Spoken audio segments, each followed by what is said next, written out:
युगेंद्र दादा अलीकडे रस घ्यायला लागलेले आहेत आणि पवार साहेबांच्या प्रचारापासून, पवार साहेबांच्या लोकसभेच्या प्रचारापासून ते आता सगळीकडे फिरायला लागलेले आहेत. तरुणांना कसा पाठिंबा मिळू शकतो, तरुणांना हे युगेंद्र दादांच्या रूपानं आज आपण सगळे गावागावात बघतो. बारामती विधानसभा मतदारसंघाचं भविष्य नव्या रक्ताकडे, नव्या हातात येण्याची उत्सुकता तुम्हा सगळ्यांना दिसते.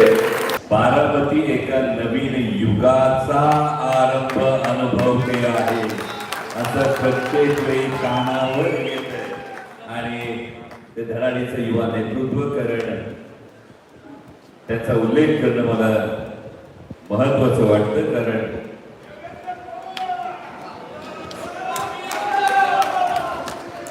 जेव्हा मनात असतं ते डोक्यात असतं तेच ओठावर येतं. ते तुमचं नाव युगेंद्र दादा पवार.